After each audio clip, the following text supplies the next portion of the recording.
அருட்பெருஞ்சோதி அருட்பெருஞ்சோதி தனிப்பெரும் கருணை அருட்பெருஞ்சோதி. எல்லா உயிர்களும் இன்புற்று வாழ்க, வள்ளல் மலரடி வாழ்க வாழ்க, கொல்லா விரதம் குவளை எல்லாம் ஓங்குக, நல்லோர் நினைத்த நலம் பெறுக, நன்றி நினைத்து எல்லோரும் வாழ்க இசைந்து. உலக மக்களே, அறிவார்ந்த அன்பர்களே, ஆண்மைநேய ஒருமைப்பாடுடைய அன்பர்களே, வல்லப்பமான மக்கள்பிய திருவொற்பாவிலிருந்து அருட்பெருஞ்சோதி ஆண்டவருடைய திருவிளையாடல்களை பார்த்து கொண்டிருக்கிறோம். இந்த பிரபஞ்சம் தோன்றிய காலத்திலிருந்தே அருட்பெருஞ்சோதி ஆண்டவர் ஏராளமான திருவிளையாடல்கள் செய்திருந்தாலும் கூட கலியுகத்தினுடைய கடைசி திருவிளையாடல் மிகவும் முக்கியத்துவம் வாய்ந்தது.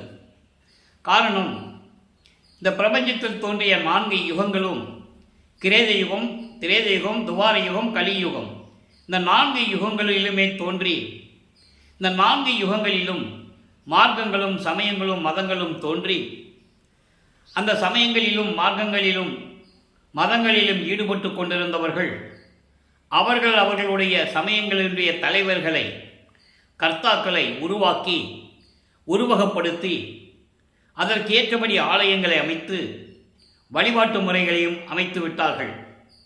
அன்றைய முதல் இன்றைய காலம் வரை மக்கள் அந்த நெறிகளை பின்பற்றி கொண்டு முரண்பாடுகளோடு வாழ்ந்து கொண்டிருக்கிறார்கள். சைவ சமயத்துடைய தலைவன் சிவபெருமான், வைஷ்ணவ சமயத்துடைய தலைவன் திருமால், கௌபாரத்துடைய தலைவன் முருகன், காணாபத்தியத்துடைய தலைவன் விநாயகன், சாகசத்துடைய தலைவி அம்மை, சௌரமுடைய தலைவன் சூரியன், இப்படி இந்த சமயங்களினுடைய தலைவர்களை உருவாக்கி அதற்கேற்றவை வழிமுறைகளை அமைத்து மக்களை வழிபட செய்து விட்டார்கள் என்பதை நாம் பார்த்து கொண்டிருக்கிறோம். இந்த யுகங்கள் முடிந்த காலகட்டங்களில் 4 யுகங்களிலுமே முடிந்து விட்டது. ஒவ்வொரு யுகத்திற்கும் ஆயுள் காலம் உண்டு என்பதை நாம் தெளிவாக இதற்கு முன்னால் இருந்த பதிவுகளிலே நாம் பார்த்து விட்டோம். அப்போ அந்த யுகத்தில் தோன்றிய மார்க்கங்கள், உதாரணத்திற்கு கிரேத யுகத்திலே கலங்க மார்க்கம், திரேத யுகத்திலே திராவக மார்க்கம், துவார யுகத்திலே நவநீத மார்க்கம், கலியுகத்திலே பஸ்ம மார்க்கம், அதன் பிறகு தாச மார்க்கம், சர்புத்திரிய மார்க்கம், சக மார்க்கம், சமய மார்க்கம் என்ற மார்க்கங்களும் தோன்றின.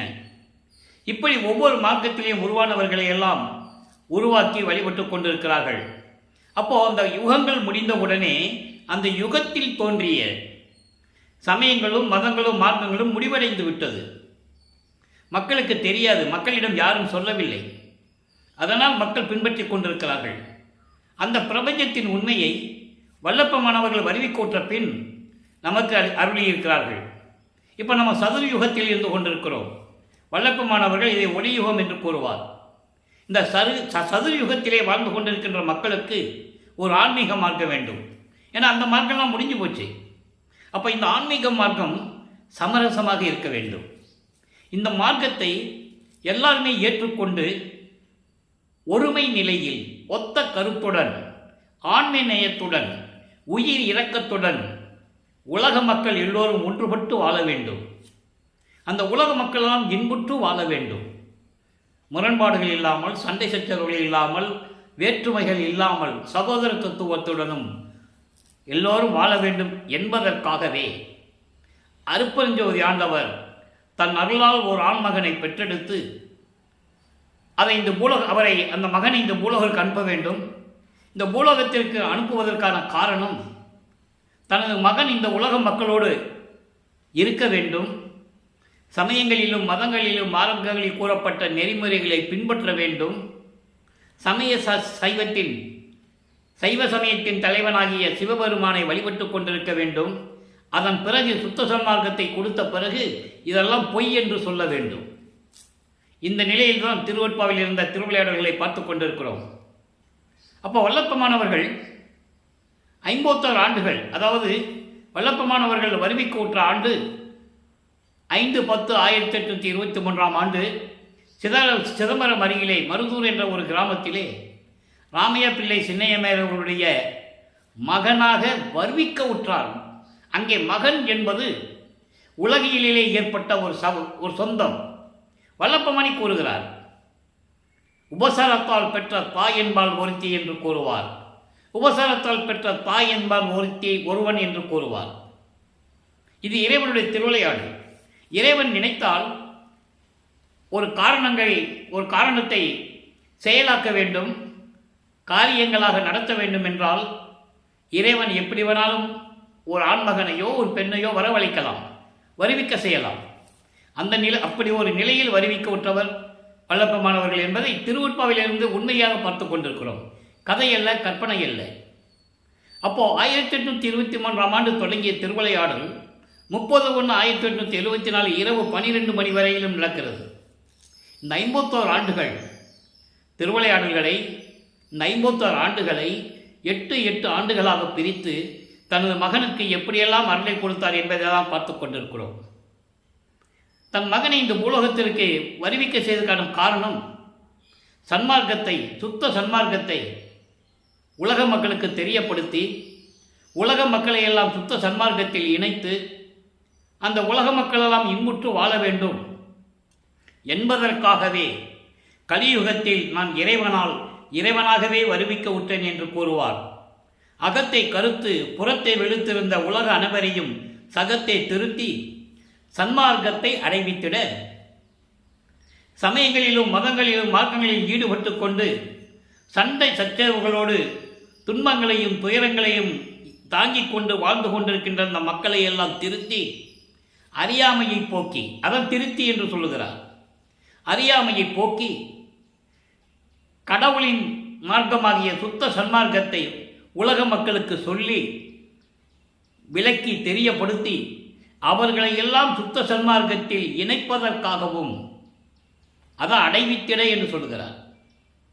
அவங்களும் இந்த உலகத்திலே, இந்த யுகத்தே என்பது இந்த உலகத்திலே எல்லா அருள்களையும் செல்வங்களையும் பெற்றுக்கொண்டு மகிழ்வோடு வாழ வேண்டும் என்பதற்காகவே என்னை உகத்தே என்பது இந்த கலியுகத்தில் இறைவன் வருவிக்க உற்றேன், அருளை பெற்றேன் என்று கூறுவார். ஆக கலியுகம் 1900 ஆண்டுகளிலே முடிவடைந்து விட்டது. அதை தெளிவாக வல்லப்பமானவர்கள் நமக்கு அருளி இருக்கிறார்கள். மக்கள்கிட்ட சொல்லலை, அதனால் தெரியல. சொல்லி இருக்கணும், மறைச்சிட்டாங்க. அப்போது கலியுகத்தினுடைய கடைசி கட்டமாக 1823ஆம் ஆண்டில் தான் வருவிக்க விட்டார். அப்போது அந்த நிலைகளில் இருக்கும்போது தனது மகனை ஒரு தாயின் கருவறையில் இருத்திய பிறகு, அதற்கு முன்னாடி நிறைய திருவிளையாடல்கள் உண்டு, அந்த விளக்கங்களை நான் ஏற்கனவே சொல்லிட்டேன், அதெல்லாம் சொன்னோம்னு எனக்கு நேரம் பத்தாது.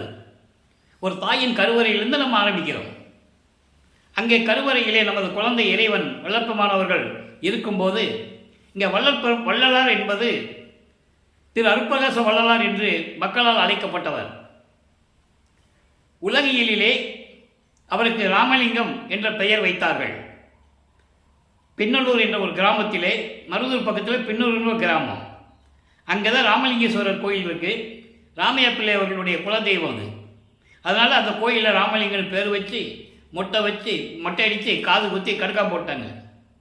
அந்த கடுக்கானை கலட்டியவர் அருப்பஞ்சாண்டவர் என்பதை நாம் பின்னாளிலே திருடன் வேடத்தில் வந்து கலட்டிய விளக்கத்தையெல்லாம் நாம் பார்த்து விட்டோம். அதன் பிறகு இப்போ ஒரு தாயின் கருவறையில் இருக்கும்போது அந்த தாய் கருவறை இருட்டாகி இருக்கிறது என்று தன் தந்தையிடம் அருப்பஞ்சாண்டவரிடம் கூறும்போது அருப்பஞ்சாண்டவர் மகனுக்கு ஒளி காட்டியதையும் வெளிச்சத்தை காட்டுறாரு. இருட்டை பார்த்து நம்ம குழந்தை இறைவன் பயப்படுறாரு, குழந்தை தானே. அப்போது பயப்படும்போது மகன் போய் மகனுக்கு ஒளி காட்டணும், வெளிச்சத்தை காட்டணும், அருப்பஞ்சாண்டவர் காட்டுகிறார். இதெல்லாம் கருவறையிலே நடக்குது. பசிக்கிறதே தந்தையை என்று கூறும்போது தன் மகனுக்கு அருளமுதம் ஊட்டியதையும், காற்றே வரவில்லையே மூச்சு திணறுகிறதே உடம்பு புழுக்கமாக இருக்கிறது என்று கூறும்போது தன் மகனுக்கு தென்றல் காற்று வீசியதையும், அதாவது அமுத காற்று என்று கூறுவார். நாம் ஏற்கனவே அந்த விளக்கங்களை எல்லாம் பார்த்து விட்டோம். அதன் பிறகு ஒரு தாயின் கருவறையிலே 10 மாதம் இருந்து இந்த பூலோகத்தை தொடும்போது பிரம்மன் திருமால் போன்ற பதத்தலைவர்களும் அப்போ அவங்களாம் 5 தொழில் செஞ்சுட்டு இருக்காங்க. அதுக்கப்புறம் தான் அந்த தொழில் முடிஞ்ச உடனே வாங்கி மகனுக்கு கொடுக்குறார் என்ற விளக்கத்தை தான் நம்ம பார்த்துக்கிட்டு இருக்கோம். அப்போது வாழ்த்து வரவேற்கிறார்கள், எங்களை எல்லாம் ஆளப்போகும் அருள் கடலை என்று சொல்லி வாழ்த்து வரவேற்கிறார்கள். அதன் பிறகு 5 மாத குழந்தையாக இருக்கும்போது நமது குழந்தை இறைவனை சிதம்பரத்துக்கு அழைத்து செல்கிறார்கள். அங்கே ஒரு திருவிழா நடக்குது, குழந்தைகளை கூட்டு போகிறாங்க. இது உலகியல்ல நடக்கும். கிராமத்தில் இருக்கிறவங்க நகரத்தில் ஏதாவது திருவிழா நடக்கும்போது மாட்டு வண்டி கட்டிக்கிட்டு இல்லைன்னா நடைபயணமாக கூட போவாங்க. சோத்து முட்டையை கட்டிக்கிட்டு புடிசோறு கட்டிக்கிட்டு போவாங்க. இதெல்லாம் உலகிலே நடந்தது. அப்போது அந்த மாதிரி சிதம்பரத்துக்கு போகும்போது அங்கே அருப்பஞ்சாண்டவர் தன் மகனுக்கு வெளியாக காட்டினார், வெட்ட வெளியாக காட்டினார், உருவமில்லாமல் வெறும் வெளியாக காட்டினார். அதை தான் பாடலிலே கூறுவார். அதனுடைய விளக்கத்தையும் நம்ம பார்த்துட்டோம். இருந்தாலும் சுருக்கமாக சொல்ல வேண்டிய கடமை இருக்கிறது. தில்லை தலத்திடையே திரை தூக்க தரிசித்த போது, அதாவது சிதம்பரத்தில் திரைய விலைக்கு தரிசனம் காட்டுறாங்க நடராஜனை. எல்லாம் கவனிக்கணும். நீங்கள் நடராஜன் வேற, அருப்பஞ்ச ஆண்டவர் வேறன்றதை நம்ம ஏற்கனவே பார்த்துக்கிட்டு இருக்கோம். நடராஜன் சைவ சமயத்தினுடைய தலைவன். சிவபெருமான், நடராஜன், சொக்கநாதன் பல பேர் இருக்கவருக்கு. அது சைவ சமயத்தினுடைய தலைவன். அப்போது நடராஜனை காட்டும்போது தன் மகனுக்கு நடராஜனை காட்டக்கூடாது. அருப்பெருஞ்சோதி ஆண்டவர் தன்னுடைய சுயரூபத்தை, ஆதியும் மந்தமில்லா தோன்றிய இறைவன், சுயமாக தோன்றிய இறைவன், வெளியாக இருக்கின்ற இறைவன், அப்படி உருவம் இல்லாமல், அதான் வெய்வகை மேல் காட்டாதே என்று கூறுகிறார். அப்படின்னா உடம்புல ஆடை ஆபரணங்களை அணிந்து, பட்டாடை அணிந்து, விலை உயர்ந்த ஆபரணங்களை அணிந்து, கையில் ஆயுதத்தோடு நிற்க வச்சு அப்படிலாம் இல்லாமல் வெளியாக காட்டினார் தன் மகனுக்கு. அதை பார்த்து மகிழ்கிறார். அதன் பிறகு மறைப்பு நிலை ஏற்படுகிறவருக்கு. அதோடு சரி, இந்த 1ஆம் ஆண்டிலிருந்து 8 ஆண்டுகள் வரைக்கும் இந்த நிலை தொடர்ந்து கொண்டிருக்கிறது. அதன் பிறகு ராமையா பிள்ளை அவர்கள் இறந்தவுடனே சின்னையம்மை அவர்கள் குழந்தைகள்லாம் கூட்டுக்கிட்டு, ஏற்கனவே அவங்களுக்கு 2 ஆண் 2 பெண் இருக்கிறாங்க. அது உலகியலிலே மகளாக பிறந்தவர்கள். அவங்க 4 குழந்தைகளும் பிறந்தவர்கள். நமது பிள்ளை பெருமானவர்கள் வருவிக்க உற்றவர். அதை நீங்கள் மனசில் நல்லா கவனமாக வச்சுக்கணும். வருவிக்க உற்றவன் என்பது இறைவனுடைய மகன் இந்த உலகியலுக்காக ஒரு காரணத்திற்காக அனுப்புகிறார், ஒரு தாயின் வழியாக அனுப்புகிறார். அதான் உண்மை.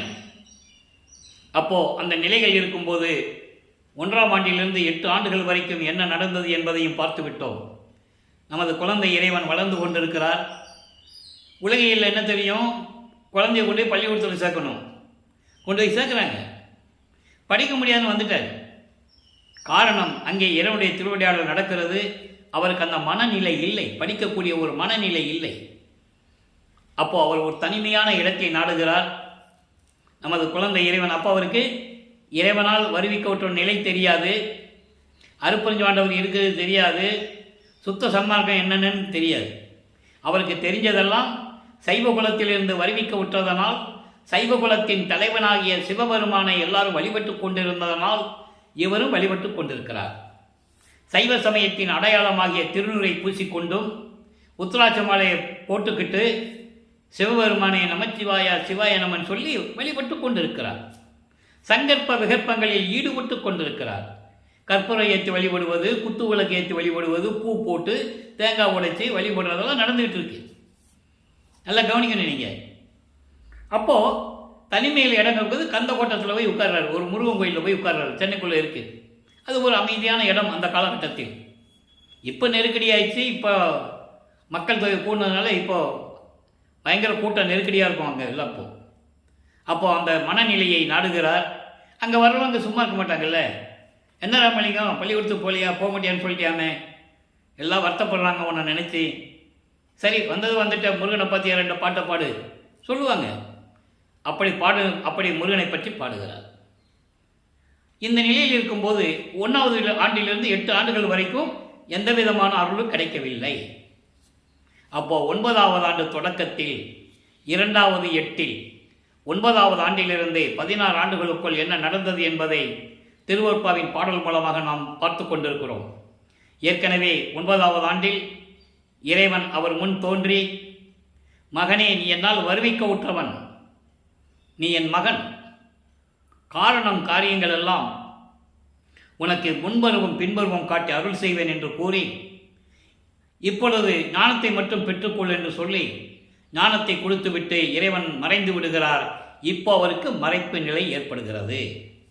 மறைப்பு நிலை என்பது இதுக்கு மேலே அவர் நடந்தாலும் தெரியாது. ஒரே ஒரு விஷயம் மட்டும்தான் தெரியும், இறைவனுடைய மகன் என்ற நிலை மட்டும் தெரியும். அப்போ அந்த சைவ சமயத்தில் இருந்ததனால் சிவபெருமானை வழிபட்டு கொண்டிருக்கிறார். அப்போ அருட்பெருஞ்சோதி ஆண்டவர் யாருன்னு அவருக்கு தெரியாது, சுத்த சன்மார்க்கம் என்னன்னு அவருக்கு தெரியாது, ஏன் இந்த உலகத்திற்கு வருவிக்க விட்டோம் என்ற நிலை கூட அவருக்கு அப்போ தெரியாது. இறைவனால் வருவிக்க விட்டவன் அவ்வளவுதான், எதுக்காக வருவிக்க விட்ட நிலை அவருக்கு தெரியாது. அதை சுத்த சன்மார்க்கத்தை பெற்ற பிறகுதான் கூறுவார், ஆன்ற சன்மார்க்கம் அணிபெற என்னைத்தான் இன்று அமுதளித்த இனிய நற்றாயே, உன் அருளால் என்னை ஒரு ஆண்மகனாக பெற்றெடுத்து இந்த சன்மார்க்கம் உலக மக்களிடம் நிலவ வேண்டும் என்பதற்காக நான் வருவிக்க உற்றவன் என்று கூறுவார். என்னை பெற்றெடுத்த தாய் போன்ற இறைவனை என்று கூறுவார். இது அகவலில் உண்டு. இப்போ இறைவனுடைய மகன் தெரிஞ்சிருச்சு. இப்போ சிவபெருமானிடம் முறையீடு செய்கிறார். திருவருள் முறையீடிலிருந்து பார்த்து கொண்டிருக்கிறோம். 1ஆம் திருமுறை. நான் ஏற்கனவே கூறியது போல 1ஆம் திருமுறையிலே 8 பதியங்கள், 712 பாடல்கள், திருவிழி புகழ்ச்சி, விண்ணப்ப கல்வெண்பா, நெஞ்சறிவுறுத்தல், சிவநேச வெண்பா, மகாதேவ மாலை, அந்த பகுதிகளை நம்ம ஏற்கனவே விளக்கம் கொடுத்துருக்கோம். நம்ம யூடியூப்பில் நீங்கள் பார்த்துக்கலாம். 4 வருஷமாக விளக்கம் கொடுத்துக்கிட்டு இருக்கேன். இப்போ திருவிளையாடல்னு சொல்லும்போது ஒரு பகுதியிலேருந்து நம்ம பார்த்துக்கிட்டு இருக்கோம். இன்றைக்கி பதிவு வந்து 291வது பதிவு, எபிசோடு 291. இப்போ திருவருள் முறையீடிலிருந்து நம்ம பார்க்குறோம். சிவபெருமானிடம் எப்படி முறையீடு செய்தார்.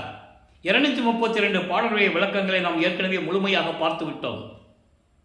எப்படியெல்லாம் சிவபெருமானிடம் முறையீடு செய்தார், என்னை வருவிக்க செய்துவிட்டு எந்த அருளையும் கொடுக்காமல் என்னை அலைய விட்டாயே, தெருவில் விட்டு விட்டாயே என்றெல்லாம் கூறுவார்.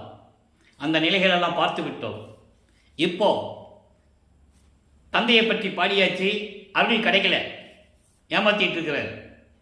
அப்போ ஒருவேளை அம்மையை பற்றி பாடினால் அம்மை ஏதாவது தந்தையிடம் போய் சொல்லி ரெக்கமெண்ட் பண்ணி சிபார்சு பண்ணி அருளை வாங்கிடலாமான ஒரு எண்ணத்தில், ஒரு ஏக்கத்தில், ஒரு எதிர்பார்ப்பில் வடிவடைமனை பற்றி பாடுகிறார். வடிவடை மாணிக்கமாலை உருவாகிறது. மொத்தம் 100 பாடல்கள். இந்த நிகழ்வுகள்லாம் 9வது ஆண்டிலிருந்து 12 ஆண்டுகளுக்கு நடந்து கொண்டிருக்கிறது. அதை நீங்கள் நல்லா புரிஞ்சுக்கணும். அப்போது வடிவடைமனை பற்றி எப்படி பாடுறார். இன்னைக்கு 67வது பாடல். இதுவரை பார்த்த பாடலுடைய ஒரு சுருக்கம். என் தாயே, என் அம்மையே, நானும் இறைவனால் வருவிக்க உற்றவன். குறிப்பாக சொல்ல வேண்டுமென்றால் உனது கணவனால் வருவிக்க உற்றவன் என்று கூறுவார். நீங்கள் மட்டும் இந்த பக்கம் ஒரு குழந்தைய, அந்த பக்கம் ஒரு குழந்தைய, அதாவது முருகனையும் விநாயகனை வச்சு நீங்கள் மட்டும் சந்தோஷமாக இருக்கிறீங்க, என்னை மட்டும் தெருவில் விட்டுட்டீங்க. இந்த நிலைகளெல்லாம் வடிவடைமனையிடம் முறையீடு செய்வார். இப்போ 67வது பாடலை பார்க்க போகிறோம். துன்பமே மிகும், துன்பமே மிகும் இவ்வடியேன் மனதில், இவ்வடியேன் மனத்தில் நின் புய்ய அருள் இன்பே மிகுவது என்னாலோ. பாடலை பாருங்க. மனசு அப்படியே, நம்ம மனசெல்லாம் அப்படியே கரையும், உருகும். நமது குழந்தை இறைவன் வளர்ப்பமானவர்கள், பிள்ளை பெருமானவர்கள். நான் பிள்ளை பெருமானதை கூறுவதுண்டு. காரணம் நான் ஏற்கனவே சொல்லியிருக்கிறேன்.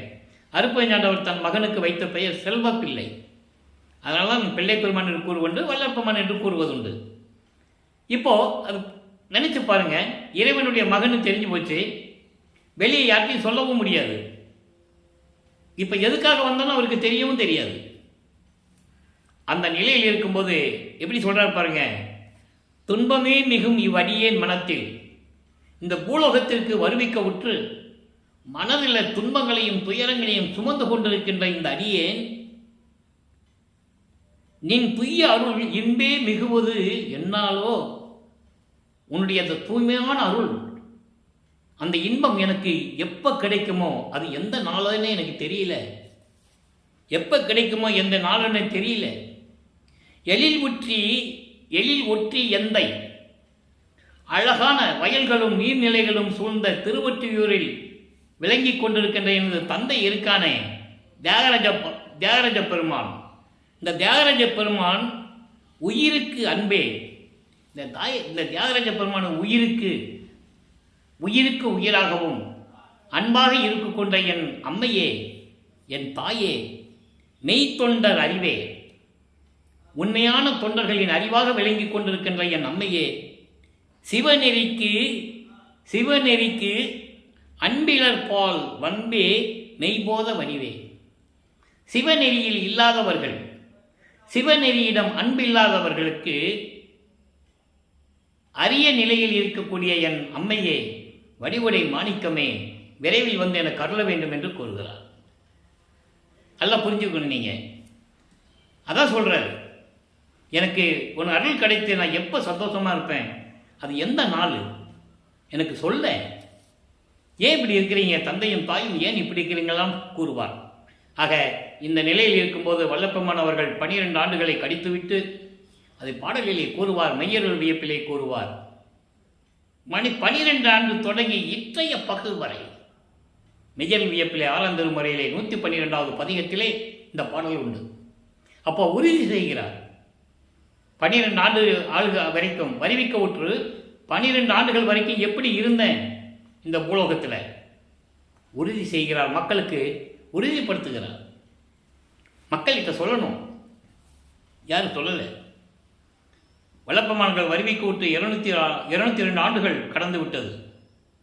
அவர் அரிப்பெருஞ்சோதி ஆண்டவராகி கிட்டத்தட்ட 152 ஆண்டுகள் முடிந்து விட்டது.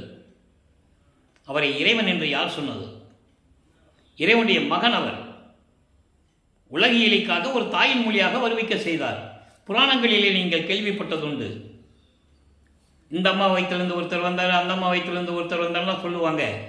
மக்கள் நம்பினாங்க. இவரை பற்றி சொல்லலை, அதனால் மக்களுக்கு தெரியாது. வல்லப்பெருமானை பற்றி கூறும்போது தமிழ் துறவி என்றார்கள், வசனகர்த்தா என்றார்கள், பாடலாசிரியர் என்றார்கள், சீர்திருத்தவாதி என்றார்கள். ஒரு மனித சூழ்நிலையிலேயே அவரை இந்த ஒரு வட்டத்துக்குள்ளே நிப்பாட்டிட்டாங்க. அதான் உண்மை. நானே என் காதுபட சொற்பொழிவுகளை கேட்டிருக்கிறேன். அப்போ எனக்கு விவரம் தெரியாது. இப்போ இந்த நிலையில் இருக்கும்போது வல்லப்பெருமானுடைய அருள் நிலையை நாம் திருவருட்பாவிலிருந்து பார்த்து கொண்டிருக்கிறோம். எந்த காலகட்டத்திலிருந்து இருந்திருந்தால் உண்மை. இப்போ 13வது ஆண்டு, 12 ஆண்டுகளுக்குள் இந்த நிலை தொடங்குது. 13வது ஆண்டில் ஞானத்தை பெற்ற பிறகு முதலாக வீராசாமி முதலியார் தெருவிலிருந்து, அப்போ அது ஏழுகணர் பகுதின்னு சொல்லுவாங்க, இப்போ அதுக்கு பேர் வள்ளலார் நகர். அங்கே திருவொற்றியூருக்கு நடந்துதான் செல்லணும். அவர் நம்ம குழந்தை இறைவன் கால் வலிக்க, இறைவனுடைய மகன் கால் வலிக்க நடந்து செல்கிறார். திருவொற்றியூரை சென்று தியாகராஜ பெருமானை எப்படியெல்லாம் முறையிட்டு விண்ணப்பம் செய்து வழிபட்டார் என்பதை நாம் பார்த்து கொண்டிருக்கிறோம். 2ஆம் திருமுறையிலிருந்து பார்த்து கொண்டிருக்கிறோம். 2வது 8 2வது திருமுறையிலிருந்து பார்த்து கொண்டிருக்கிறோம். 2ஆம் திருமுறை 113 பதிகங்கள், 1207 பாடல்களுடைய விளக்கங்களை நாம் ஒவ்வொரு திருமுறையிலிருந்தும் ஒவ்வொரு பதிகத்திலிருந்தும் பார்த்து கொண்டிருக்கிறோம்.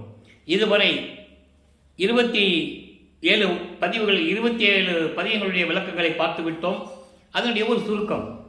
ஏன்னா ஒரு எபிசோடு சொன்னோம்னா, ஒரு பதிவு சொன்னோம்னா, இதுக்கு முன்னால் என்ன நடந்தது கொஞ்சம் விளக்கம் இல்லாட்டாலும் சுருக்கமாக சொல்லணும்.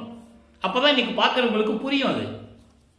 அப்போ அந்த 27 பதிகங்களிலையும் இவர் என்ன பண்ணுறது, இங்கேருந்து திருவொற்றியூர் போக வேண்டியது, கோயிலுக்கு முன்னால் நின்றுக்க வேண்டியது. அப்போது கடல் அலைகள்லாம் அந்த கோயிலுக்குள்ளே வரும். அந்த ரோட்டில் நின்றுக்க வேண்டியது, அந்த தெருவில் நின்றுக்கிட்டு சிவர் மட்டும் முறையீடு செய்கிறது. எந்த விதமான புரோஜனம் இல்லை, எந்த விதமான பலனும் இல்லை. அப்போது அவர் மனம் எப்படி இருக்குன்றத திருமுல்லை வயலுக்கு போகிறார்.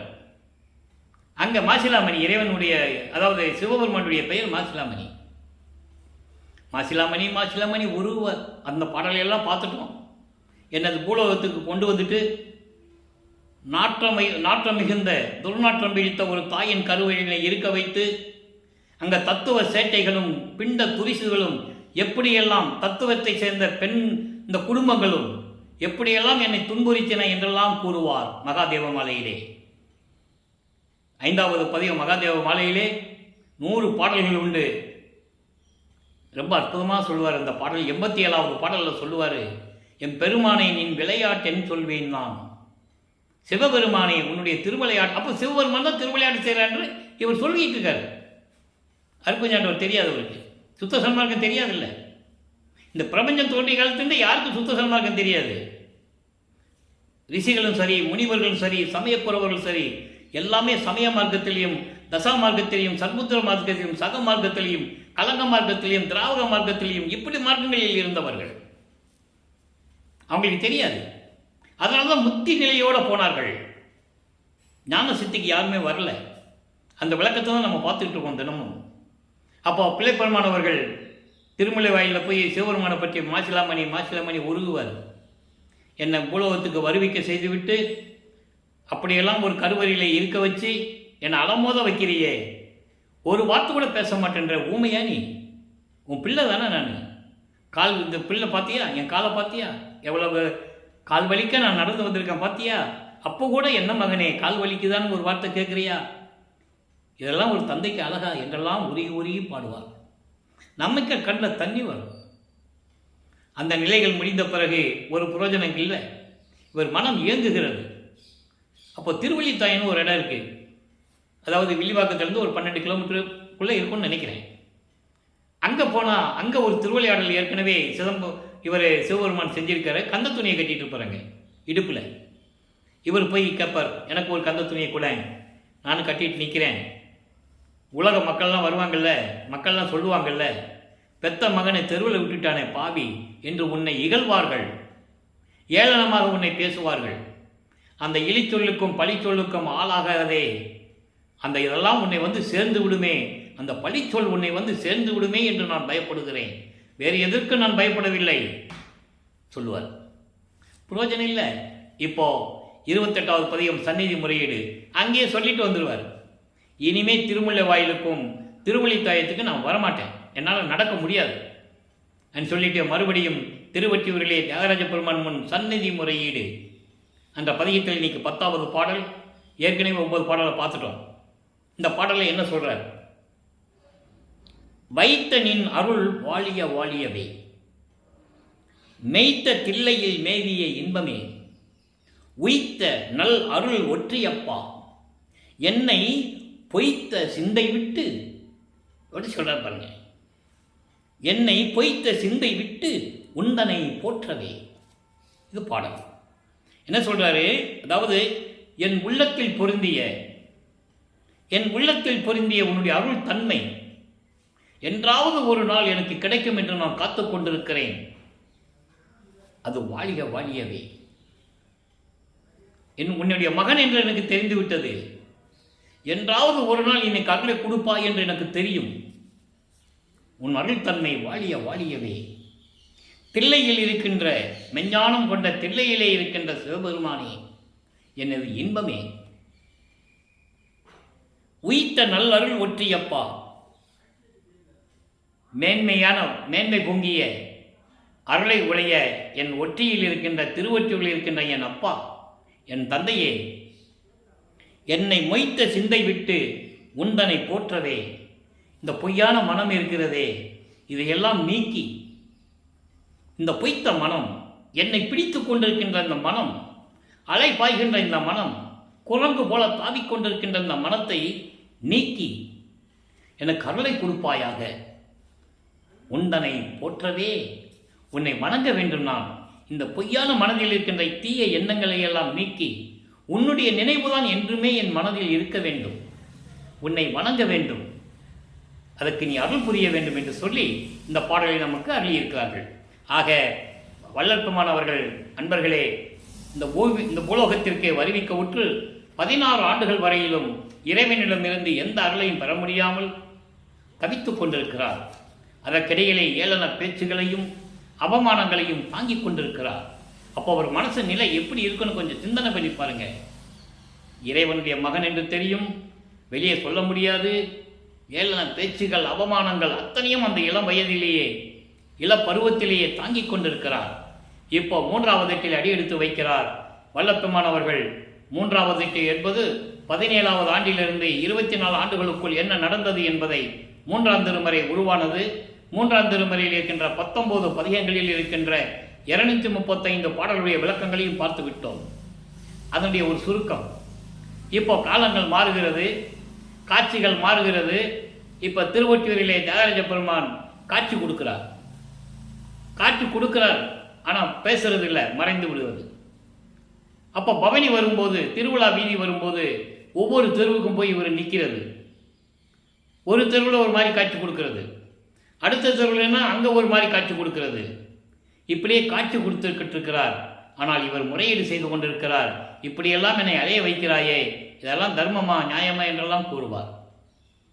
அப்பவும் எந்த விதமான பதில் கிடைக்காமல் ஒருவேளை நாரையையும் கிளிகளையும் தூது அனுப்பலாம் என்று சொல்லி நாரையிடமும் கிளிகளிடமும் தன்னுடைய மன வேதனையை கூறி, நீங்கள்லாம் போய் இறைவனிடம் போய் சொல்லுங்கள், நான் சென்றால் என்னை பார்த்து பேசுவதில்லை, நீங்கள் என்ன சொல்கிறார் என்று கேட்டு என்னிடம் வந்து பதில் சொல்லுங்கள் என்றெல்லாம் சொல்லி அனுப்புவார். நாரையும் கிளியும் நாட்டரும் தூது என்ற பதிகத்தில் இருக்கின்ற பாடலுடைய விளக்கங்களை எல்லாம் பார்த்து விட்டோம்.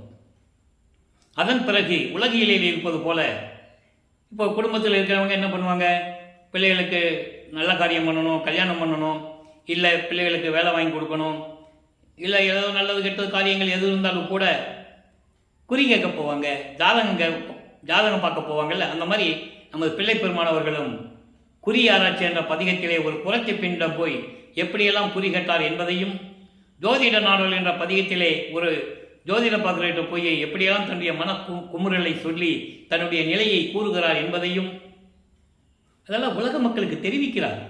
நான் இந்த நிலையில் இருந்து கொண்டிருந்தேன். 24 ஆண்டுகள் வரைக்கும் இந்த பூலோகத்திற்கு ஒரு தாயின் வழியாக நான் வருவிக்க உற்று இறைவனுடைய அருளை பெற முடியாமல் நான் தவித்துக் கொண்டிருந்தேன் என்ற நிலையை உலக மக்களுக்கு பாடலின் மூலமாக தெரிவிக்கிறார். அதை நீங்கள் நல்லா புரிஞ்சுக்கணும். அதை தான் இப்போ நம்ம இந்த விளக்கங்களை பார்த்துட்டு இருக்கோம். இப்போ இந்த நிலைகள் எல்லாம் மாறுகிறது. அப்போ 19வது பதிகத்திலே காதல் மாட்சி என்ற பதிகத்திலே இவர் அங்கே கோயிலுக்கு முன்னால் நிற்கிறது. இப்போ சிவபெருமான் காட்சி கொடுத்து நேராக பக்கத்தில் வந்துகிட்டு இருக்காரு. உடனே இவர் மெய் மறந்து கண்ணை மூடி மெய் மறந்து இருக்கிறார். எப்படியாவது நம்மளை கட்டி தழுவி இந்த அருளை கொடுத்துருவான்னு சொல்லி மெய் மறந்து இருக்கும்போது பக்கத்திலே வந்து கன்னத்தை கிள்ளி கொஞ்சம் பேசுறது இல்லை, அந்த அனுபவத்தை சொல்கிறார் அவர். அப்புறம் என்ன இது ஆளை காணோன்னு சொல்லி முடிக்கும்போது இவர் முகத்தை காட்டாமல் முதுகை காட்டி நிற்கிறார். அப்படியே யூட்டன் பண்ணி திரும்பி பார்க்காமல் தெருவழியாக ஓடுகிறார். நானும் பின்னாலே ஓடினேன், ஓட்டத்தை பிடிக்க முடியலை என்று கூறுவார். அந்த நிலைகளெல்லாம் நம்ம பார்த்துட்டோம், விரிவாக பார்த்துட்டோம். அப்போ அங்கே இருக்கிறவங்க இவரை கேலி பண்ணுறதும் கிண்டல் பண்ணுறதும், ஏன்பா ராமலிங்கம் உன்னை எத்தனை வருஷமாக இங்கே பார்த்துக்கிட்டு இருக்கோம், கலியுகத்தில் சிவபெருமான் வந்து உனக்கு காட்சி கொடுத்து தெருவழியாக ஓடுறாரா? ஏன்னா சாதாரணவன் என்று நினைத்து கொண்டிருக்கிறார்கள். நீங்கள் நல்லா புரிஞ்சுக்கணும். கலியுகம் வந்து 1900 ஆண்டில் முடியுது. இந்த சம்பவம் நடக்கும்போது 1847வது ஆண்டு, 1823ஆம் ஆண்டு வருவிக்க விட்டார். அதுலேருந்து 24 ஆண்டுகளை கூட்டிக்கங்க, 3வது இடத்துல இருக்கிறார். 1847ஆம் ஆண்டு இது நடக்குது. இதான் ஒரு இறைவன் கொடுத்த ஒரு விளக்கம் எனக்கு. அப்போ இந்த நிலையில் இருக்கும்போது அந்த நிலைகளெல்லாம் மாறிய பிறகு அங்கே சொல்லிட்டு வந்துடுறாரு, இனிமேல் திருவொற்றியூருக்கும் வரமாட்டேன், முதல்ல திருவள்ளித்தாயத்துக்கும் திருமலை வயலுக்கும் வரமாட்டேன்னு சொல்லி திருவொற்றியூரில் இருந்தார். இப்போ திருவொற்றியூருக்கு வர முடியாதுன்னு சொல்லி முடிவு சொல்லிட்டார், இனிமேல் நான் எங்கேயும் வரமாட்டேன்னு. அப்போது 4வது எட்டில் அடி எடுத்து வைக்கிறார். 4×8 = 32. அப்போ 25வது ஆண்டிலிருந்து 32 ஆண்டுகளுக்கு என்ன நடந்தது என்பதை 4ஆம் திருமுறையிலிருந்து பார்த்து கொண்டிருக்கிறோம். 4ஆம் திருமுறை 8 பதியங்கள், 197 பாடல்கள், அற்புதமான பாடல்கள் விளக்கங்களை எல்லாம் பார்த்து விட்டோம். இப்போ அந்த திருவிளையாடலுடைய ஒரு சுருக்கம். 27வது ஆண்டு இவன் பொறுப்பு இல்லாமல் இருக்கிறான் ராமலிங்கம், ஒரு கால் கட்டு போடணும், கல்யாணம் பண்ணி வச்சிடலாம், வெளியே யாரும் பொண்ணு தர மாட்டாங்க, அக்கா பொண்ணையை கல்யாணம் பண்ணிடலான்னு சொல்லி முடிவு எடுக்கிறாங்க. அப்போ இவர் கல்யாணம் வேண்டாம்னு சொல்கிறார். சொல்லணும்னா சொல்லி தான் ஆகணும். இப்போ அவருக்கு சுத்த சன்மார்க்கம் இருக்குது தெரியும். அருப்பஞ்சாண்டவர் தான் இறைவன், அவர் தான் அவருடைய தகப்பன் என்று தெரியும். அருப்பஞ்சாண்டவரால் வருவிக்க விட்ட என்ற நிலையும் அவருக்கு தெரியும்.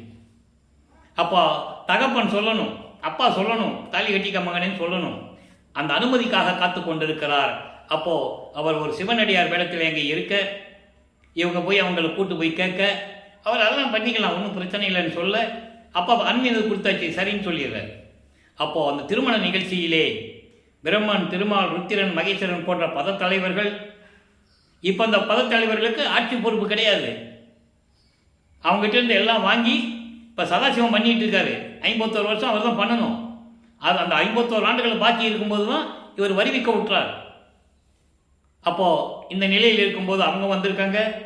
ரிஷிகளும் முனிவர்களும் முத்தர்களும் சித்தர்களும் சித்திகளும் சத்தர்களும் எல்லாம் அங்கே இருக்காங்க, வாழ்த்துவதற்காக, மணமக்களை வாழ்த்துவதற்காக அங்கே இருக்காங்க. அது மானிட கண்களுக்கு தெரியாது, மனுஷங்களுக்கு தெரியாது இல்லையா? நீங்கள் எவ்வளோ புராணங்களில் பார்த்துருப்பீங்க, வானத்திலிருந்து அப்படியே மலர் தூவுது மாதிரியும், அப்படியே வந்து அவங்ககிட்ட பேசியிருக்க மாதிரியெல்லாம் காட்டுவாங்கல்ல, அந்த மாதிரி அங்கே நடக்குது. பாட்டில் சொல்கிறார். இது கதை அல்ல, கற்பனை அல்ல. பாட்டில் வல்லப்பெருமான் கூறியதை உங்களுக்கு நான் இந்த வள்ளலார் ஊழியன் விளக்கமாக கூறிக்கொண்டிருக்கிறேன். யாரும் மறுக்க முடியாது, எல்லாமே ஆதாரங்கள் உண்டு. வெளியே மக்கள்கிட்ட சொல்லலை, அதனால் யாருக்கும் தெரியாது. 202 வருஷங்களாக கூட இருந்தவங்க, மாணாக்கர் என்று சொல்லப்பட்டவர்கள் கூட இருந்தவர்கள் எல்லாம் அவரை அதாவது ஒரு இறைவனுடைய வருவிக்க விட்டு நிலையை கூட அவங்களுக்கு சொல்ல தெரியல. அதன் பிறகு மேடை ஏறி பேசியவர்களெல்லாம் வல்லப்பெருமானுடைய அருள் தன்மை யாருன்னு சொல்லலை, அதனால் மக்களுக்கு தெரியாது. இப்போ அந்த திருமண நிகழ்ச்சியிலே தன் தந்தையும் தாயும் வரவில்லை என்று ஏங்குகிறார், மனம் வருந்துகிறார், கலங்குகிறார். வேற வழி இல்லை, நேரமாகிவிட்டது. திருமாங்கல்யத்தை பூட்டி, அதாவது தாலி கட்டி அந்த அம்மாவிற்கு மோட்ச வீட்டை காட்டி, சஞ்சீதம் பிராரத்த மகாமியமுடைய கர்ம வினைகளெல்லாம் அந்த அம்மாவுக்கு நீக்கி விமோசனத்தை காட்டுகிறார். இது ஏற்கனவே நிர்ணயிக்கப்பட்டது. இந்த திருவிளையாடல் இப்படிதான் நடக்கணும்னு சொல்லி ஏற்கனவே தந்தையும் மகனும் உரையாடியது பாட்டில் இருக்கு. அந்த விளக்கத்தை நம்ம விளக்கமாக பார்த்துட்டோம். இப்போ இந்த நிலை முடிந்த பிறகு உலகியலுடைய பற்றுகளை நீக்க வேண்டும். இயற்கையாகவே பாசங்களை நீக்குதல், பற்றுகளை நீக்குதல். இது 5வது குணம், இறைவனுடைய குணம். தன்மயத்தனாதல், தூய உடம்பினாதல், இயற்கை உணர்வினாதல், முற்றிலும் உணர்தல், இயற்கையாகவே பாசங்களை நீக்குதல். இந்த முற்றிலும் உணர்தலுக்கு அப்புறம் இயற்கையாகவே பாசங்களை நீக்கணும். முற்றிலும் உணர்தல் என்பது இறைவன் யாருன்னு உணர்ந்தாச்சு, சமயங்களும் மதங்களும் மார்க்கங்களும் பொய்ன்னு உணர்ந்தாச்சு. அதான் ஞானசரியில் சொல்லுவார், பொறித்த மதம் சமயம் எல்லாம் பொய்யே தெளிவாக சொல்லுவார். ஆக இந்த நிலையில் இருக்கும்போது கதவை பூட்டிடுறார். வீட்டுக்குள்ள ரூமில் உட்காந்து கதவை பூட்டிடுறார். இனிமேல் எங்கேயும் போக போகிறதில்லை. பூட்டிட்டு வெள்ளாடை அணிந்து முக்காடு போட்டு உட்காந்துட்டார். சமயங்களையும் மதங்களையும் மார்க்கங்களையும் விட்டுட்டாரு. சைவ சமயத்தின் அடையாளமாக திருநூரை பூசுவதை நிறுத்திட்டாரு. உத்தராட்சமலையை தூக்கி எரிஞ்சிட்டாரு. இந்த நிலைகளெல்லாம் மாறிப்போச்சு. கடுக்கான வந்து அருப்பஞ்சாண்டை கழட்டிட்டார். திருவள்ளுவர் இடத்துல வந்து கழட்டியாச்சு, எல்லாம் முடிஞ்சு போச்சு. வெள்ளாடை முடிந்து முக்காடை போட்டு உட்காந்துட்டார். இப்போ இறைவன் வருகிறார். சுத்த சிவஞான வெளியிலிருந்து, விண்ணுலகத்திலே இருந்து பூலோகத்திற்கு தன் மகனுக்கு அருளை கொடுப்பதற்காக தெருவழியாக தனது தந்தை கால் வலிக்க நடந்து வந்து கதவை திறந்து எப்படியெல்லாம் அருளை கொடுத்தார் என்பதை அன்பு மாலை, அற்பகாச மாலை, பிரசாத மாலை, பத்தி மாலை, ஆனந்த மாலை, சௌந்தரிய மாலை, அபராத மன்னிப்பு மாலை, அதிசய மாலை, எல்லா 8 பதிகங்கள் இருக்கின்ற பாடலுடைய விளக்கங்களை பார்த்து விட்டோம். இப்போ சுத்த சன்மார்க்கத்தை வாங்கணும். இப்போ வல்லப்பெருமான் அவர்கள் 5வது எட்டில் இருந்து கொண்டிருக்கிறார். 33வது ஆண்டிலிருந்து 40 ஆண்டுகளுக்குள் என்ன நடந்தது பாடலின் மூலமாக விளக்கமாக பார்த்து விட்டோம். அதனுடைய சுருக்கம். இப்போ சுத்த சன்மார்க்கத்தை வாங்குவதற்காக இங்க பூலோகத்தில் எல்லாம் வாங்கியாச்சு. ஏம சித்தி, தத்துவ வெற்றி, தத்துவ சித்தி எல்லாம் வாங்கியாச்சு. இப்போ சாகா கல்வி அங்கே போய் கற்றுக்கணும். தத்துவங்களை இங்கேயே கடந்து போறாரு. அதுக்கப்புறம் தான் கடவுள் நிலையிலிருந்து அம்மையமாகிறது, கடவுளாகிறது. ஆக சாகா கல்வியை கற்றுக்கணும், சுத்த சன்மார்க்கத்தை வாங்கணும்னு சொல்லி அண்டங்களை கடந்து, தத்துவங்களை கடந்து, அண்டங்களை கடந்து, அண்டங்களையும் கடந்து, வெளிகளை கடந்து, பரவெளி, பரம்பரவெளி, பராபரவெளி, பெருவெளி, பெருசுகவெளி போன்ற வெளிகளை எல்லாம் கடந்து கடவுள் நிலையில் இந்த அம்மையமாகக்கூடிய நிலை சுத்த சிவஞான நிலையில் இருக்கின்ற சத்தியஞான சபைக்கு சென்று கொண்டிருக்கிறார். அப்போ இவர் பறந்து சென்று கொண்டிருக்கிறார். விண்ணுலகத்தில் இருக்கின்ற அத்தனை பேரும் வாழ்த்துகிறார்கள். அங்கே போய் நிற்கிறார். 33வது ஆண்டில் முதல் முறையாக போறார். எப்படி 13வது ஆண்டில் திருவொற்றியூருக்கு போனாரோ அதே போல 33வது ஆண்டில் தன் தந்தையிடமிருந்து சுத்த சன்மார்க்கத்தை பெறுவதற்காகவும் சாகா கல்வியை கற்றுக்கொள்வதற்காகவும் பறந்து சென்று கொண்டிருக்கிறார். அங்கே போறார். ஒரே கூட்டமாக நிற்கிது வெளியே. தேவர்கள் இருக்கிறாங்க, அதுக்கப்புறம் பிரம்மன், திருமால், ருத்திரன் பதத்தலைவர்கள் இருக்கிறாங்க, இந்திரன் இருக்கிறாப்புல, முனிவர்கள் ரிஷிகள்லாம் இருக்கிறாங்க. சத்தியஞான சபைக்கு கீழே தான் நிற்கணும். முதல் படியில் கூட கால் எடுத்து வைக்க முடியாது. ஏனால் கொலையும் புலையும் தவிர்த்தவர்கள் தான் சத்தியஞான சபைக்குள் போக முடியும்.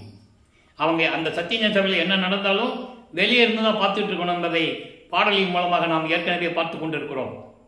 இப்போ இந்த நிலையில் இருக்கும்போது மகனை வரவேற்கிறார். மகனை சவலம் செய்து என்ன சேவிங் பண்ணுறது, அதாவது முகத்தை சேவிங் செய்து, அதாவது சவலம் செய்து புனித நீராடி புத்தாடை அணிந்து இவர் முக்காடு தான் போட்டு தான் போறாரு. அப்போ புத்தாடை அணிந்து மங்கள கோலத்துடன் வருவாயாக என்று சொல்லுவதை பாடல்களின் மூலமாக எல்லா விளக்கத்தையும் பார்த்துட்டோம். தந்தையின் கட்டளை ஏற்று அங்கே போடப்பட்டிருந்த சிங்காசனத்திலே அமர வைத்து தன் மகனை மணிமுடி சூட்டுகிறார். இந்த பிரபஞ்சம் அறிய வானவர்கள் வாழ்த்துகிறார்கள், தேவர்கள் வாழ்த்துகிறார்கள், தேவர் கூட்டத்தை சேர்ந்த 18 கூட்ட தலைவர்கள் வாழ்த்துகிறார்கள். பாடலிலே உண்டு, விளக்கத்தை பார்த்து விட்டோம். மகனே, சுத்த சன்மார்க்கத்தை பெற்றுக்கொள். அதான் சொல்லுவாரு, சுத்த சன்மார்க்கத்தை பெற்றேன், பெரிய சிவ அனுபவத்தால் சுத்த சன்மார்க்கத்தை பெற்றேன். பெற்றேன்னு அர்த்தம், அப்பாட்டு இந்த வாங்கிட்டேன்னு அர்த்தம். அப்ப சொல்றாரு, இனிமேல் இது உன் மார்க்கம். அதனாலதான் இனிமேல் அது என் மார்க்கம்னு இவர் சொல்லுவார், என் மார்க்கம்னு சொல்லுவார். அருப்பாவளை பாடல்கள் உண்டு. அப்போ அதையெல்லாம் பெற்றுக்கொண்டு மகனை சாகா கல்வியை கற்றுத்தருகிறேன், கவனமாக கேள் என்று சொல்லி சாகா கல்வியை கற்றுக் கொடுக்கிறார். அதை தேவர்களும் முனிவர்களும் ரிஷிகளும் சத்தியஞான சபைக்கு வெளியே நின்று கொண்டு பார்த்து கொண்டிருக்கிறார்கள். நறுமுறுமெனவே என்று சொல்லுவார். அவ்வளவு கோபத்தோட பார்த்துட்டு இருக்காங்களாம். நாகாதிபனும் நாராயணனும் நான்முகனும் நறுமுறுமெனவே, இந்திரன், பிரம்மன், திருமாலு எல்லாமே கோபத்தோட ஒரு இயக்கத்தோட பார்த்துட்டு இருக்காங்கன்றதை தெளிவாக பாடலில் சொன்னார். ஞான அமுதம் அளித்தாய், நானும் உண்டு துண்ணவே, சாகா கலையை பயிற்று தந்த தயவை சாட்டது கருதி. நீ சொல்லி கொடுத்த சாகா கலையை கல்வியை எப்படி நான் வெளியே சொல்ல முடியும்? சாட்டது கருதி சொல்ல முடியாது. இதெல்லாம் நிலைகளை முடித்துவிட்டு மகனை பூலோகத்துக்கு சென்று வா, அங்கே சந்திக்கலாம் என்று சொல்லி மகனை அனுப்புகிறார். நேராக நான் ஏற்கனவே கூறியது போல உலகிலே வந்த செய்திகளெல்லாம் உண்டு. சிதம்பரத்துக்கு போனது உண்டு. அப்போ தான் போகிறேன். ஏன் போகிறேன்னா அங்கே ஒரு திருவிளையாடல். அங்கே பரசுராமனும் வெங்கட ரெட்டியாரும் பேசிக்கிட்டு இருக்கணும். கருங்குழியில் வீடு இருக்குல்ல, அவருடைய சொந்தக்காரர் அங்கே இருக்கிறார். அப்போ இவர் போய் அங்கே நின்னாதான் அவரை பற்றி அங்கே பேச முடியும், கூட்டு வர முடியும். இது இறைவனுடைய திருவிளையாடல். அப்போது கூட்டு வரங்க. கருங்குழியிலே இறக்கும்போது அவர் தங்கியிருந்த இடத்திற்கு தண்ணீரால் விளக்கெடுத்த இல்லம் என்று ஒரு பெயரை நிறுவிவிட்டு அங்கேயும் இறைவனுடைய திருவிளையாடல் நடக்குது. அந்த அம்மா என்ன சம்பு நினச்சி தண்ணி சம்பு வச்சுட்டு போயிட்டாங்க. அந்த அம்மா வைக்கும்போது இவருக்கு தெரியும் தண்ணி சம்பு தான் இருக்குன்னு தெரியும். அப்போது இறைவன் அவர் எல்லாருலையும் பெற்றவர். 3 தான் அவர் வாங்கணும்.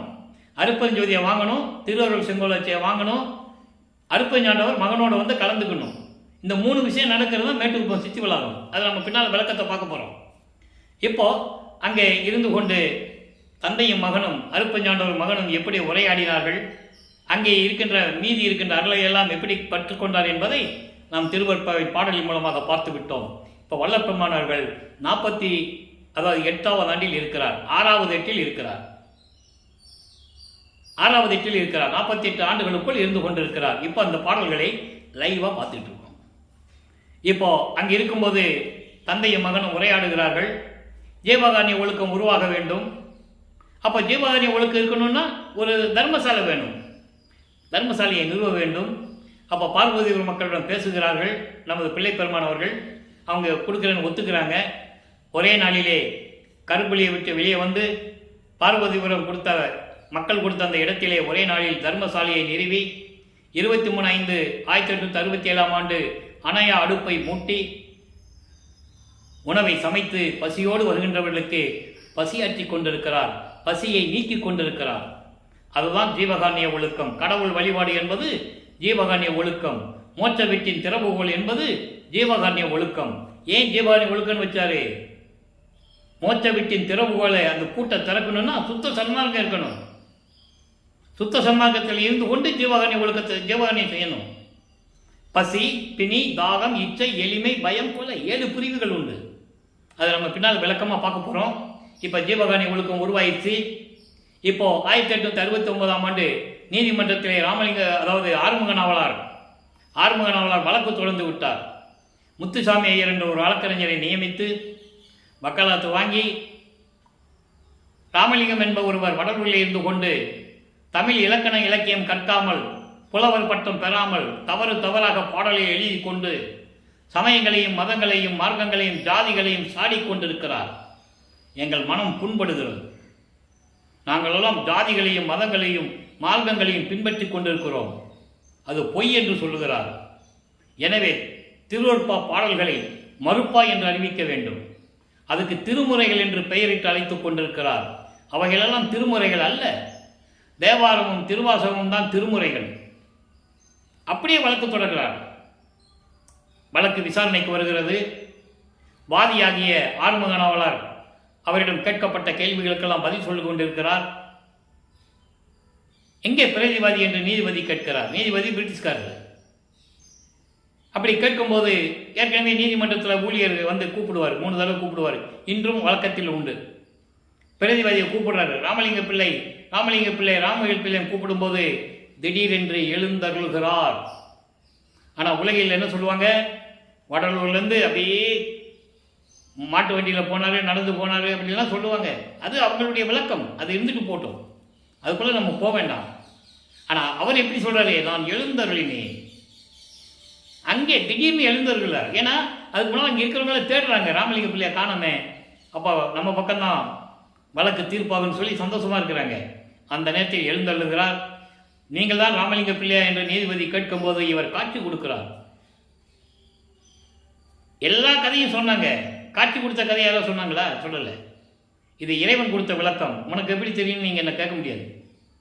கேட்டால் ஒரே பதில், வல்லப்பெருமான் எனக்கு கொடுத்த விளக்கம் என்று தான் சொல்ல முடியும். ஆனால் பாடல்களிலே ஒரு இடங்களிலே சூட்சமாக சொல்லுகிறார், நான் கணக்கு வழக்கு அத்தனைகளையும் முடித்து விட்டேன் என்று கூறுவார். அப்போ காட்சி கொடுத்தாதான் நீதிபதி எந்திரிச்சு நிற்க முடியும். ஒரு சாதாரண ஆளை பார்த்து நீதிபதி எந்திரிச்சு நிற்க முடியாது. புராணங்களில் ஏற்பட்ட கதைகள்லாம் சொன்னாங்க. சிவபெருமான் கோர்ட்டில் போய் சாட்சி சொன்னது, காஞ்சி காமாட்சி கோர்ட்டில் போய் சாட்சி சொன்னது, சமயபுரம் மீனாட்சி போய் சொன்னதெல்லாம் சொன்னாங்க. சரிதானே? புராணங்களிலும் உண்டு. ஆனால் இந்த இதை சொல்லவே இல்லை. இவர் காட்சி கொடுத்தாலும் நீதிபதி எந்திரிச்சு நின்னார்னு சொல்லியிருக்கணும். இவங்கெல்லாம் எந்திரிச்சு நின்னாங்க, அதனால் வழக்கு தள்ளுபடியாச்சுன்னு சொல்லுவாங்க. அதெல்லாம் சாத்தியப்படாது. எந்த ஒரு வழக்கும் விசாரணை இல்லாமல், விசாரணை செய்யாமல், வழக்குகள் வாதாடாமல் எந்த ஒரு வழக்கும் தள்ளுபடி ஆகாது. அப்போ அந்த நிலையில் அவர் நீதிபதி உணர்கிறார். ஏன்னா இவர்கிட்ட கேட்கிறாரு, பாடலை எப்படி ஏற்றீங்கன்னு கேட்கும்போது, இறைவன் அருளால் நான் சொல்லுகின்ற வார்த்தைகள் எல்லாம் நாயகன் வார்த்தை, அதனால் எழுதினேன் என்று சொல்லும்போது நீதிபதி உணர்ந்து, திருவற்பாவை மறுப்பாய் என்று அறிவிக்க முடியாது, இந்த வழக்கை தள்ளுபடி செய்கிறேன், முடிஞ்சு போச்சு. அந்த அற்புதமான ஒரு தீர்ப்பை பெற்றுக்கொண்டு நமது இறைவன் வல்லப்பெருமான் அவர்கள் தர்மசாலையிலே வந்து அமர்கிறார்கள். அங்கே உத்தரஞான சிதம்பரமாலை உருவாகிறது. தன் தந்தை மகனிடம் எப்படியெல்லாம் கூறினார் என்பதை அந்த பாடலிலே நீங்கள் பார்க்கலாம். அதை விளக்கத்தையெல்லாம் நான் சொல்லியாச்சு. அதுக்கப்புறம் நடராஜபதி மாலையும் சர்க்குரி மணிமாலையும் உருவாகி அதனுடைய விளக்கங்களை எல்லாம் நாம் பார்த்து விட்டோம். நடராஜபதி மாலை ஏன் கொடுத்தார் என்பதை விளக்கத்தையும் நான் கூறியிருக்கிறேன். ஏனென்றால் சிதம்பரத்தில் இருக்கின்ற நடராஜன் வேறு, அருப்பெருஞ்சோதி நடராஜ பதி வேறு. அந்த விளக்கத்தை எல்லாம் நான் ஏற்கனவே பார்த்து விட்டோம். நேரம் கடந்து கொண்டிருக்கிறது. பேசணும்னா பேசிக்கிட்டே இருக்கலாம். இறைவனுடைய பெருமையை, திருவருட்பா உண்மைகளை பேசிக்கிட்டே இருக்கலாம். நமக்கு தான் நேரம் பத்தவில்லை. அப்போ இந்த நிலையில் இருக்கும்போது இப்போ லைவா ஞானமருந்து என்ற பதிகத்திலிருந்து 114வது பதிகம், இன்னைக்கு 7வது பாடலை பார்க்க போகிறோம். அப்பாவை கூப்பிடுறாரு. இனிமேல் நான் அங்கே வரமாட்டேன். எப்படி? இனிமேல் சுத்த சிவஞான வழிக்கு நான் வரமாட்டேன். நீயும் அம்மாவும் சிவகாமி வேலை இங்கே என்ன பண்ணிட்டு இருக்கீங்க? மகன் இங்கே தனியாக இருக்கிறேன், நம்ம குடும்பத்தோடு இங்கே இருக்கலாம், கூப்பிடுறேன். ஏன்னா ஆண்டுகள் நெருங்கி கொண்டு இருக்கிறது. 48 ஆண்டுகள் முடிவடைகிற நிலையில் இருக்கு. நீ 3 வருஷம்தான் பாக்கி இருக்கு. அங்கே வடலூர், அங்கே மேட்டுக்குப்பம் போகணும். அங்கே வைஷ்ணவர்கள் குடிசையில் இருக்கிறாங்க. அவங்கக்கிட்ட போய் இவங்க காட்சி கொடுக்கணும். அவங்க அதை விட்டு போயிடணும். இப்படி நிகழ்வுகள்லாம் திருவிளையாடல் இருக்குது. அதை நம்ம பின்னால் பார்க்க போகிறோம். இப்போது ஞான மருந்தில் என்ன சொல்கிறார் 7வது பாடலில் பாருங்கள். பாடல் எளிமையான பாடல். விளக்குகளை சொல்கிறது நமக்கு நேரம் பத்தலை. ஆதி அனாதி மருந்து சொல்லிட்டாரா? ஆதியும் அனாதியாக தோன்றிய இறைவன் அருப்பெருஞ்சோதி, சுயமாக தோன்றிய இறைவன். மருந்து என்பது இறைவன் அருப்பெருஞ்சோதி ஆண்டவர். திரு அம்பலத்தை நடமாடும் மருந்து. அங்கே சுத்த சிவஞான வழியிலே திருவிளையாடல் செய்து கொண்டு அருள் நடனம் செய்து கொண்டிருக்கின்ற இறைவன் அருப்பெருஞ்சோதி ஆண்டவர். ஜோதிமயமா மருந்து, அற்புதமாக சொல்லிட்டாரு. அருப்பெருஞ்சோதியாக இருக்கிற இறைவன் ஜோதிமயமான மருந்து. அப்போ அருப்பெருஞ்சோதி ஆண்டவர் எப்படி இருக்காரு? ஜோதியாக இருக்கிறார்.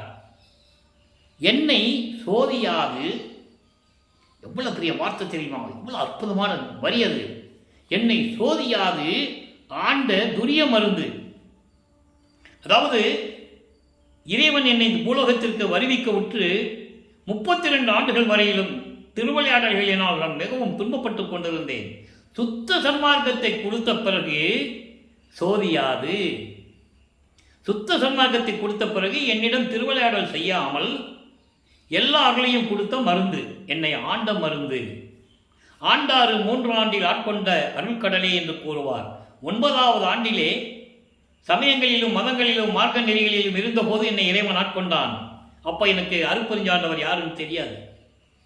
அதன் பிறகு 32 ஆண்டுகள் கழித்து 33வது ஆண்டில் என்னை சோதியாது எல்லா அருளையும் கொடுத்து, வாமகனை சுத்த சிவஞான வெளிக்கு உனக்கு சுத்த சன்மார்க்கத்தை தர வேண்டும், சாதா கேள்வியை கற்றுத்தர வேண்டும் என்று சொல்லி என்னை ஆண்டு அருளிய இறைவன் அருட்பெருஞ்சோதி இறைவன்.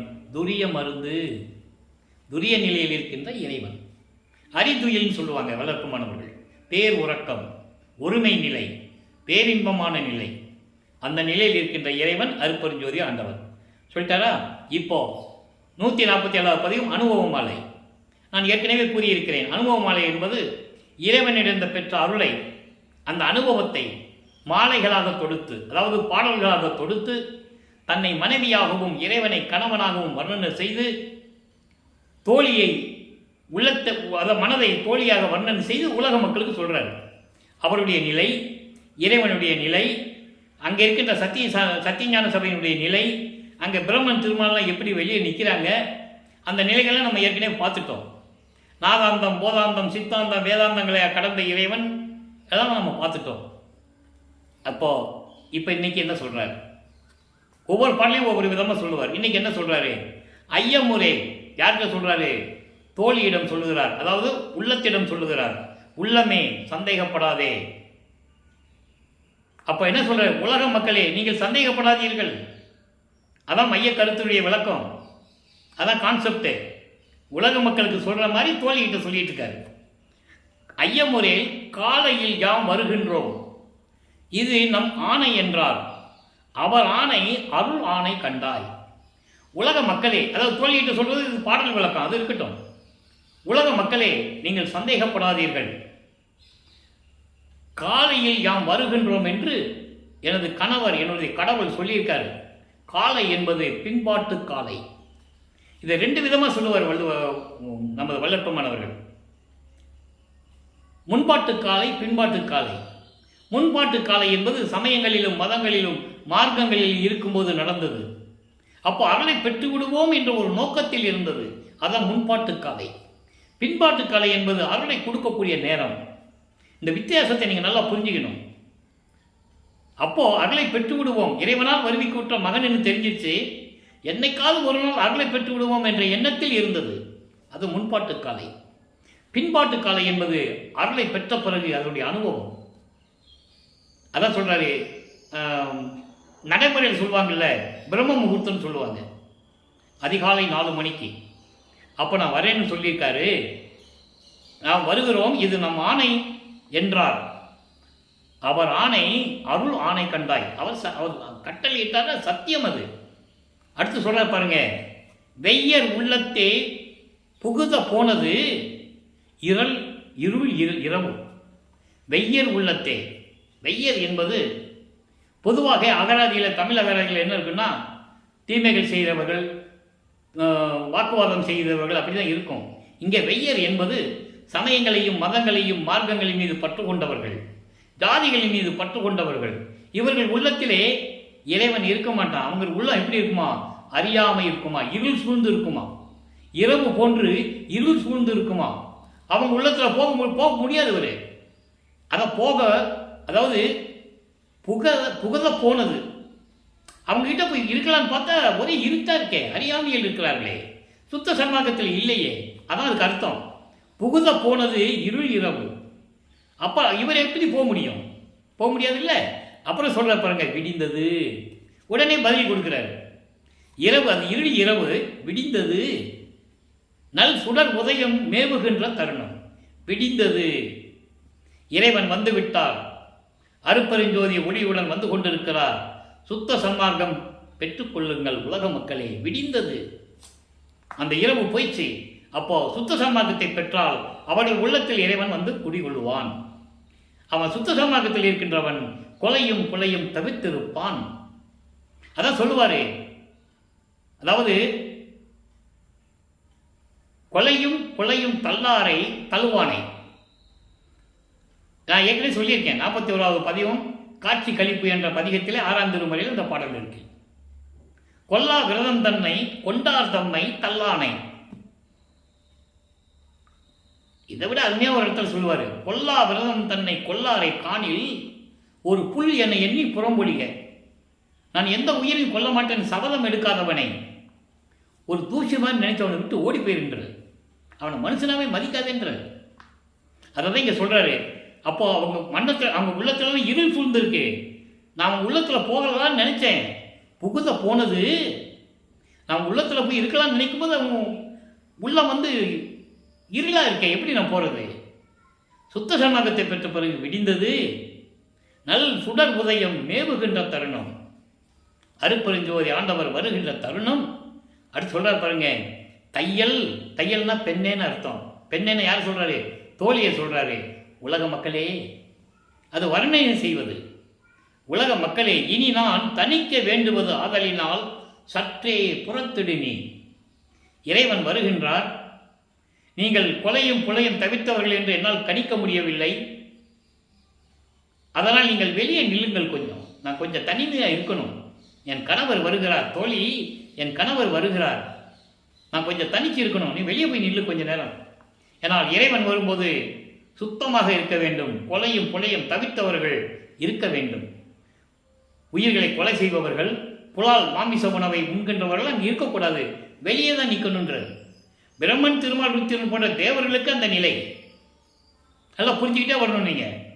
அப்போ உலக மக்களுக்கு அந்த கான்செப்டை சொல்றாரு, இப்படிதான் நீங்க இருக்கணும்னு சொல்றாரு. சற்றே புறத்திடு நீ, தலைவர் வந்த உடனே உய்ய இங்கே நான் அவரை கலந்து அவரும் நானும் ஒன்றான பின்னர் உன்னை அழைக்கின்றேன் உவந்தே. தோழிகிட்ட சொல்ற மாதிரி சொல்றாரு, உலக மக்களே நீங்க கொஞ்சம் வெளியே இருங்க. ஏன்னா நீங்களாம் உள்ளே இருந்தீங்கன்னா அல்பஞ்சாண்டவர் வரமாட்டார். நீங்க கொலையும் புலையும் தவிர்த்து இருக்க வேண்டும். ஆனால் யார் எப்படி இருக்காங்கன்னு தெரியாது, அதனால கொஞ்சம் வெளியே இருங்க. அவர் வந்த உடனே நானும் அவரும் ஒன்றா கலந்த பிறகு ரொம்ப சந்தோஷம், அதாவது ரொம்ப இன்பமாக இருக்கும்போது உள்ள மகிழ்ச்சியோடு உங்களை கூப்பிடுறேன், நீங்கள் வாங்க. அதான் தோழிகிட்ட சொல்கிற மாதிரி சொல்கிறார், ஒன்றான பின்னர் உன்னை அழைக்கின்றேன் உவந்தே. அப்போ நான் சந்தோஷமாக உன்னை கூப்பிடுறேன், அப்போ நீங்கள் வந்தால் போதும். இதை ஒரு பாடலிலே சொல்லுவார், நல்லா கவனிக்கணும். அதாவது அன்றே என்னை அடியனாக்கி ஆண்டு கொண்டாய் ஆண்ட ஜோதியே, அன்றே என்னை அடியனாக்கி ஆண்ட ஜோதியே. அதாவது அன்றைன்னு என்ன அர்த்தம்? பிரபஞ்சம் தோன்றிய காலத்திலேயே என்னையும் தோற்றுவித்து என்னை ஆண்ட ஜோதியே, அருப்பெருஞ்சோதியே. இதை விட அருமையாக சொல்லணும்னா இன்னொரு இடத்துல சொல்லுவார், அன்றே என்னை, அதாவது ஏனாதான் எனினும் யான் நின் அம்மையின் நின் அடியே நான் அறிந்தேன்னு சொல்லுவார். அது மட்டுமா, புதிய நல்லேன் தொன்று சொட்டு உனது பூங்கலலுக்கு அன்பு பூண்டவன் என்று சொல்லுவார். தொன்று சொட்டு என்பது இந்த பிரபஞ்சம் தோன்றிய காலத்திலிருந்தே உன்னுடைய திருவடியை வணங்கிக் கொண்டிருந்தவன் நான். அதான் இங்க சொல்றாரு, அன்றே என்னை ஆண்ட ஜோதியே, அதன் பின் பிள்ளையாக்கி. அந்த வரிக்கு விளக்கம் சொல்லணும்னா எவ்வளவுனா சொல்லலாம். அதன் பின் பிள்ளையாக்கி, முதல்ல என்னை அடியனாக வச்சுக்கிட்டு இருந்த, அதுக்கப்புறம் தான் நீ சொல்ற உனக்கு செல்வ பிள்ளைன்னு பேர் வச்சிருக்கேன், நீ பிள்ளைன்னு சொல்ற. பிள்ளைன்னு சொல்லி பூலோகத்துக்கு பேர் அனுப்பி வச்சுட்ட. அதன் பின் பிள்ளையாக்கி உன்னுடைய மகனாக்கி இந்த பூலோகத்திற்கு அனுப்பி வைத்து அடுத்து சொல்றார் பாருங்க, பிள்ளையாக்கி அருள் இங்கு அளித்த ஜோதியே, என்னை ஆட்கொண்டு இந்த பூலோகத்திலே அருள் கொடுத்த என் அருட்பெரும் ஜோதியே,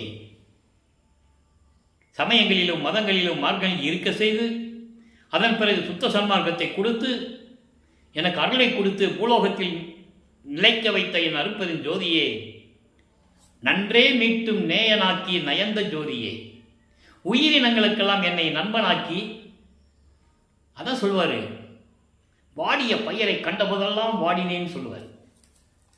நன்றி மீட்டும் நேயனாக்கி நயந்த ஜோதியே, உயிரினங்களுக்கு வாடிய பயிரை கண்டபோதெல்லாம் வாடினேன்னு என்ன அர்த்தம்? இவ்வளவோ விளக்கங்கள் சொல்லுவாங்க. காட்டு வழியாக நடந்து வந்துட்டு இருந்தார், பயிர்கள்லாம் வாடி இருந்தது. உடனே இவர் உட்கார்ந்து அந்த பயிர்கள்லாம் பிடிச்சி கண்ணீர் விட்டு அழுது அந்த கண்ணீர் வந்து அந்த பயிர் குருத்துல போய் அந்த பயிர் தலைச்சதுன்னு சொல்லுவாங்க. இது உலகியல் விளக்கம். வாடிய பயிரை கண்ட போதலாம் என்பது, இங்கே வாடிய பயிர் என்பது எல்லா உயிரினங்களையும் சார்ந்தது. அதான் அகவல்ல சொல்லுவாரு, ஊர்வன பரப்பன உருவன நடப்பன. ஊர்ந்து செல்லக்கூடிய உயிரினங்கள், பறந்து செல்லக்கூடிய உயிரினங்கள், உருவன தாவரங்கள், நடப்பன நடந்து செல்லக்கூடிய பிராணிகள், உயிரினங்கள், மனிதர்கள், தேவர்கள், அசுரர்கள், இப்படி நிறைய உண்டு. எல்லா உயிர்களுக்கும் என்னை நேயனாக்கினாய். இந்த எல்லா பயிர்களும் எல்லா உயிர்களும் கவலைப்படும் போது வாடிய பயிரை கண்ட போதெல்லாம் வாடினேன். இதுதான் அதுக்கு விளக்கம். இப்படியெல்லாம் இறைவன் சொல்லுகிறார். அதுக்கப்புறம் சொல்லுவார் பாருங்க, நானும் நீயும் ஒன்று என்று உரைத்த நல்கும் ஜோதியே, நான் நீ ஒன்றுதான் மகனை என்று எனக்கு அருளிய அருப்பெருஞ்சோதி என்று சொல்லுவார். அதை தான் இங்கே சொல்றாரு, ஒன்றான பின். ஒவ்வொரு பாடலுக்கும் ஒரு தொடர்பு உண்டு அன்பர்களே. இந்த ஒன்றான பின் என்ற வார்த்தைக்கு தான் இவ்வளவு விளக்கம் கொடுக்க வேண்டியிருக்கு. நீயும் நானும் ஒன்று என்று உரைத்த நல்கும் ஜோதியே, அப்படியெல்லாம் சொல்லி எனக்கு அருளை கொடுக்கக்கூடிய அருப்பெருஞ்சோதியன்னு சொல்றாரே, அதான் இன்னைக்கு இது பாடல பார்த்தோம். ஒன்றான பின்னர் நானும் அவரும் கலந்து ஒன்றான பின்னர் உன்னை அழைக்கின்றேன் உவந்தே. ஆக இறைவனும் அவரும் ஒன்றாக போகிறதே முதலே சொல்ற. நிலையாக இருந்தது எங்கே? மேட்டுக்குப்பம் சித்தி உலகத்தில். அதை நம்ம பின்னால் பார்க்க போகிறோம். எனவே அன்பர்களை, இன்று பார்த்த திருவிளையாடல் பதிவில் உங்களுக்கு நிறைய விளக்கங்கள் கிடைத்திருக்கும் என்று நான் நம்புகிறேன், கருதுகிறேன், மகிழ்ச்சி அடைகிறேன். நீங்களும் சுத்த சன்மார்க்கத்தில் இணைந்து அருப்பெருஞ்சோதி என்ற மகாமந்திரத்தை சொல்லி கொலையும் புலையும் தவிர்த்து இறைவன் ஒருவனே என்ற நிலையில் இருந்து கொண்டு, அருப்பெருஞ்சோதி ஆண்டவர் ஜோதி வடிவில் இருக்கிறார் என்ற நிலையில் இருந்து கொண்டு, உயிர்கள் மேல் இரக்கம் காட்டி ஜீவகாரிய ஒழுக்கத்தில் இருந்து இறைவனை வணங்கி இறைவனுடைய அருளையும் செல்வங்களை எல்லாம் பெற்று இந்த வையகத்தில் நீங்கள் வாழ்வாங்கு வாழ வேண்டும், நோயற்ற வாழ்வில் நீங்கள் வாழ வேண்டும் என்று இந்த வள்ளலார் ஊழியன் இறைவனோட தயவாலையும் கருணையாலையும் கூறி விடைபெறுகிறேன். நன்றி, வணக்கம். அருப்பெருஞ்சோதி தனிப்பெருங்கருணை அருப்பெருஞ்சோதி. நாளையும் இறைவனுடைய திருவிளையாடல் தொடரும். கண்டு மகிழ்ந்து இறைவன் அருளை பெற்றுக்கொள்ளுங்கள்.